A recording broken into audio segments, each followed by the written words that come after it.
आज बच्चों में संस्कार धीरे धीरे नष्ट होते जा रहे हैं। क्यों? बोले विदेशों की परंपरा अपने देश में चली आ रही है। एक कथा सुनाए आपको। एक बालक था आशीष भैया, वो विदेश पढ़ने के लिए गया, विदेश से आया बहुत दिन बाद। अब गांव के लोग भोले भाले होती वैसी महाराज, तो विदेशी परंपरा में पूरा ढल चुका था महाराज। तो गांव आया लौट कर कई वर्षों बाद, तो बूढ़े से पिताजी थे, बोले मेरा बेटा विदेश से आया है तो कुछ दान पुण्य आके यहाँ से करा दे। बड़ा नास्तिक था महाराज उसका बेटा, बड़ा नास्तिक। बोले मैं तो सिर्फ आंखों में जो देखता हूँ उसी पे विश्वास करता हूँ, मुझे फला पे विश्वास नहीं रहता महाराज। तो विदेश जब आया तो पिता ने सोचा क्या करें, तो गांव में कथा होती भैया सत्यनारायण भगवान की, छोटी सी पूजा होती है सत्यनारायण की। अच्छा गांव यहाँ होती हो कि नहीं होती? होती है इधर गांव में सिर्फ भैया, होती कि नहीं? तो सत्यनारायण बोले पूजा रख दी जाए। तो महाराज पंडित जी को बुला लाया, यजमान जो था उसके पिता पंडित जी को लिवा लाए। बोले महाराज आज मेरे घर में मेरा बेटा विदेश से आया है, उसे को पूजा करवानी, कथा सुनाना है। बोले ठीक है।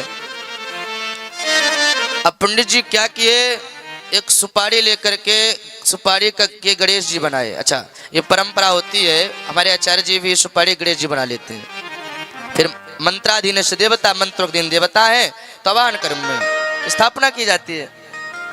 तो बना के पूरी पूजा की तैयारी करी, बेटे को बुलाया तो पहले तो पूजा में बैठ ही नहीं रहा था, तुम्हारा नास्तिक था, लेकिन पिता कहने पर बैठ गया। पंडित जी ने कहा श्री गणेश करो, गणेश जी का ध्यान करो, मंगलाचरण होता है। बोले कौन गणेश जी? बोले जी बैठे हैं। बोले महाराज क्यों झूठ बोल रहे हो, तो सुपारी है सुपारी। बोले नहीं नहीं बेटा गणेश जी हैं। बोले कैसे गणेश जी हैं? सुपारी दिख रही मेरे को, आपने कला वाला पेट बता दिया कि ये तो गणेश जी हो गए। बोले नहीं बेटा मान ले कि गणेश जी है। ठीक है मान लिए। आगे पूजा शुरू हुई। पंडित जी ने कहा वस्त्रो उपवस्त्रम समर्पयामि। अच्छा जब वस्त्र चढ़वाते हैं तो वस्त्र होता नहीं, तो पंडित जी मौली धागा तोड़वा कर दे देते हैं, इसी को वस्त्र मान करके चढ़ा दीजिए। कहीं और शास्त्र में वर्णन है अगर कोई सामग्री ना हो तो अभावे अक्षतान समर्पयामि। अभाव अगर हो, सामग्री का अभाव हो जाए तो अक्षत चढ़ा देना चाहिए। बोले लो चढ़ाओ वस्त्र। बोले ये क्या है? बोले वस्त्र। बोले महाराज अभी गणेश जी को, अब सुपारी को अपने गणेश बताया, मैंने माना, अब इस धागे को वस्त्र बता रहे हो। बोले मान ले बेटा मान ले। कैसे मान ले महाराज? धागो कैसे? बोले मान ले कि वस्त्र है। बोले ठीक है मान लिया। अब पूरी कथा हुई आशीष भैया, आई दक्षिणा की बारी। अब दक्षिणा की बारी हुई तो उसने पता क्या किया, ऐसा आप लोग मत करना। उसने सिगरेट का बंडल निकाला, उसमें से एक सिगरेट निकाली, तंबाकू को बाहर गिरा दिया, कागज को हाथ में रखकर बोलता है लो दक्षिणा। पंडित जी बोले ये क्या है? बोले दक्षिणा। बोले तो कागज है। बोले मान लो कि दक्षिणा है। जैसे तुमने कहा सुपारी को गणेश हमने माना, हाँ अब तुम भी कागज को तो पैसे ही होता है, मान लो कि दक्षिणा है।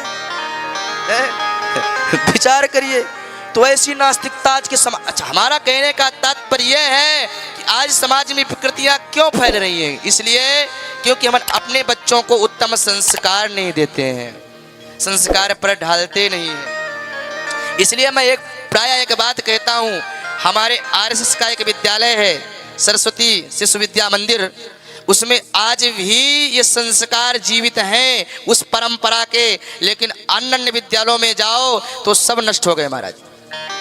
आज बच्चों को ट्विंकल ट्विंकल लिटिल स्टार पढ़ाया जाता है, फिर बाद में वही बेटा लिटिल स्टार होटल ढूंढता है महाराज। बोलो राधे राधे।